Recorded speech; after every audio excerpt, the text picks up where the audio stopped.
Welcome to my YouTube channel study with care.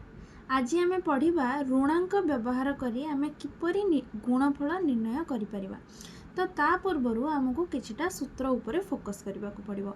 प्रथम आम आगु जानीचे कि जितेबाला आम ऋणांक जोग करुले से गोटे धनांक संख्या आ गोटे धनांक संख्या मिसेले आम धनांक संख्या पाऊले, से भाया गोटे ऋणांक संख्या आ गोटे ऋणांक संख्या मिसेले ऋणांक संख्या पाऊले। सेमती जो गोटे आम ऋणांक संख्यार धनांक संख्या मिसाऊले बा धनांक संख्यार ऋणांक संख्या मिसाऊले से आम कौन करुले बड़ संख्यार सान संख्या को वियोग करुले आउ धन संख्यार चिन्ह रोला। तापर से भाई जिते आम गुणफल निर्णय करुले गुणफल निर्णयर सूत्र कौन थी गोटे धन संख्यार आ गोटे धन संख्या जो गुणुले धन संख्या पाऊले, गोटे ऋण संख्यार आ गोटे ऋण संख्या गुणुले ऋण संख्या पाऊले, से भाई गोटे धन संख्यार ऋण संख्या बा ऋण संख्यार धन संख्या गुणिले आम ऋण संख्या पाऊले। ताहले एई सूत्र गुड़ी को आम आज मन पकईकी ऋणांक व्यवहार करिकी गुणफल स्थिर करिबा। ताहले आम आज 3 घ वैदिक गणितर क्लास 4 रो 3 घ विषय देखिबा। तो प्रथम संख्या देइछि हमर कोन ना 8 गुणन 9। आम 8 आउ 9 रो गुणफल निर्णय करिबा केमती ना ऋणांक आधार करिकी। देख एटा होछि एक अंक विशिष्ट संख्या। एक अंक विशिष्ट संख्या माने यार आधार हम 10। जितेबाला आधार 10 हैला 10 ठारो 8 टा केते कम 2 कम, से 8 युक्त 2 ऋणांक चिन्ह बसिला। जेहेतु कम से ऋणांक चिन्ह बसिला। जदि अधिक होता ये ऋणांक चिन्हटा बसी न था, जदि 11 था ये आम कौन लिखि था 11 ये था आम लिखि था +1 किसी ऋणांक चिन्ह दे न था। ताले देखिए सेमती 9 केते कम 10 ठारू ना 9 मध्य 1 कम, ताले एठी सिट आम लिखिले 1 ऋणांक चिन्ह। तापर गुणन केमती करवा यही 2 को 1 रे आम ये गुणन करवा 2 ऋणांक गुणन 1 ऋणांक। यहीटा कौन करवा आम कर्नर को कर्नर जोग करवा। आम 8 युक्त 1 लिखिपर 1 ऋणांक बा 9 युक्त 2 ऋणांक लिखिपर। ताले कले केते हबो 2 ऋणांक गुणन 1 ऋणांक 2टा ऋण संख्या गुणिले धन संख्या हम तो 2 के 2 ऋणांक चिन्ह बसिलानी। सेमती 8 युक्त 1 ऋणांक ताले केते हबो 8 रु 1 गोटे धन संख्या गोटे ऋण संख्या हेले वियोग हबो 8 रु 1 गले केते हला 7 ताले 72 बाहला हम उत्तर। आम जानिचे 8 नुआ 72। से भली एबे गोटे 2 अंक विशिष्ट संख्यार देखिबा। ख नंबर आम एबे देखिबा। ख नंबर देइची 105 गुणन 1। देख ये आधार है 100 जेहेतु 2 अंक विशिष्ट संख्या आधार हम 100।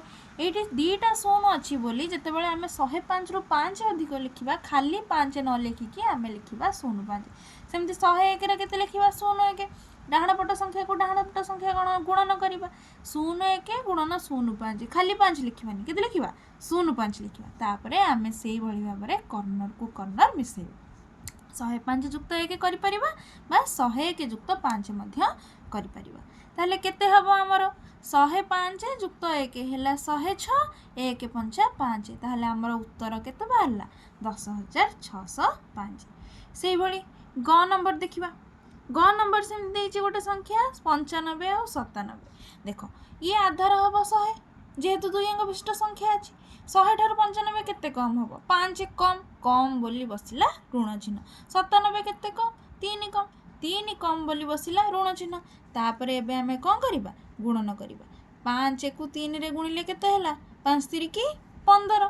तो डाहाण पटे लिखिदेले आमे 15 कहीं ये खाली 15 कहीं लिखिले कहीं 2टा ऋण संख्या मिसले धन संख्या है।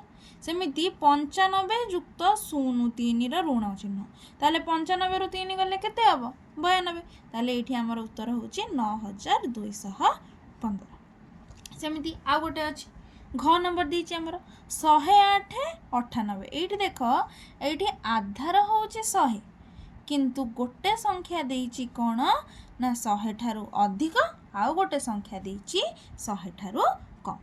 ताले जेतु अधिक अछि आमे एठी खाली 08 लिखिछे जेतु एठी कम अछि आमे 02 ऋणांक चिन्ह देइछे। बुझि पाला ना नै। ताहले एठी 8 को आमे 2 रे गुणिले केते हबो 2 8 16 गोटे ऋण चिन्ह गोटे धन चिन्ह ताहले सेथिपई 2टा जाक ऊपर बसिला ऋण चिन्ह। सेमती कर्नर आमे कोन करबा जोग करबा 108 2 ऋणांक केते हबो 106 जदि आम 98 0 करते भी 106 होता ताले एठू आम ए साधारण संख्या को केमती ताको कन्वर्ट करवा आम जाचे जितेबाला आम ऋणांकर साधारण संख्या को कन्वर्ट करवा से जो संख्या अच्छी एक घर संख्यार परम मित्र लिखा ताले 6 परम मित्र केते 4 बाँ पट संख्यार केते फेड़वा 1 फेड़वा किंतु केमिति 1 फेड़वा ना 1 रो परम मित्र जेतिकी सेथिरु 1 फेड़वा 1 रो परम मित्र केते 9 9 रु 1 फेड़िले 8 तार पूर्व संख्यार 1 कमिज मैंने 106 रु ये केते कमिज 1 कमिज 106 रु 1 गला केते 105 ताहले आमर उत्तर है 105 84 माने 10,584 ताहले से भाया तुम मानक होमवर्क होची कौन 101 गुणन 99 एटा को करी कमेंट सेक्शन में उत्तर केते है मते जणाइबो। धन्यवाद।